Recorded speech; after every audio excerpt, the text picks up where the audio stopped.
Fergus is a small railway traction engine who works on the island of Sodor. One day, he was on his way to the quarry. He had a special job to do for Sir Topham Hatt. "Hello," whistled Thomas. "Where are you going?" "To the quarry," Fergus chuffed happily. "Watch out for Bill and Ben, the twins," said Thomas. "They love to make mischief." "I won't let young rascals rattle me." "You don't know the twins like I do," warned Thomas. Fergus arrived at the quarry. He went to work with Mavis and the twins. "I'm afraid the freight cars are in a mess," said Mavis. "Not to worry, we'll soon sort them out." Bill and Ben were delighted. "Now we'll have some fun," whistled Ben. "Yeah, we'll have the old boiler in a spin," steamed Bill. Fergus liked helping Mavis, but he didn't like the way the twins were behaving one bit. Bill banged his freight cars hard. Some rocks fell onto the track. "Do it right!" Fergus ordered.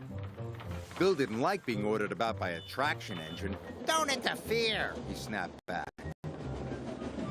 Then Ben pushed his freight cars to block the line. Fergus was stuck. "Out of my way!" Steamed Fergus.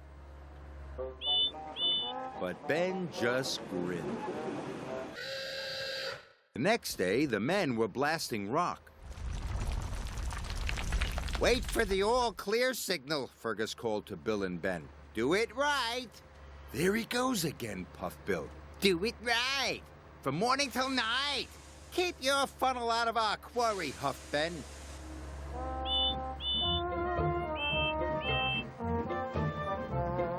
The quarrymaster sent Bill and Ben to collect a rock crusher from the harbor.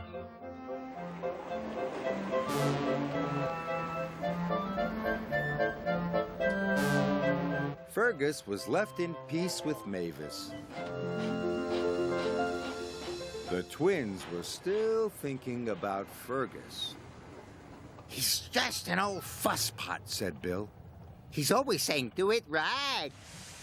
"Well, the next thing he tells us to do," wheezed Bill, "We'll do it wrong." they laughed. Bill and Ben steamed back to the quarry.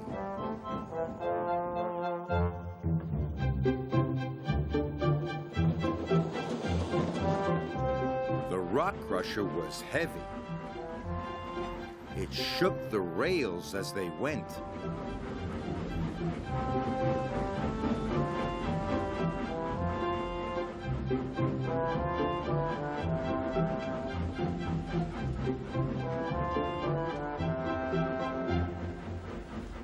"The blasting has made that rock face unsafe," warned Fergus. "Don't go near it. Do it right."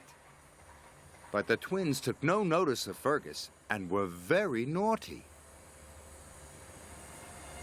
As roughly as they could, they rattled the load towards the cliff.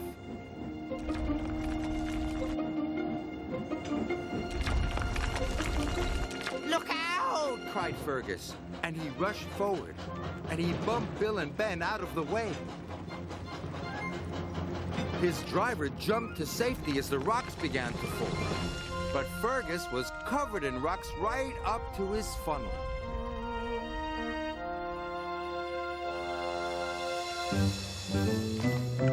It took a long time to dig him out.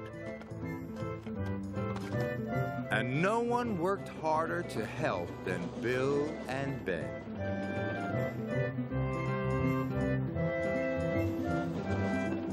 At last, Fergus was free. Bill and Ben were ashamed. "We shouldn't have been so naughty," said Bill. "We're very sorry," added Ben.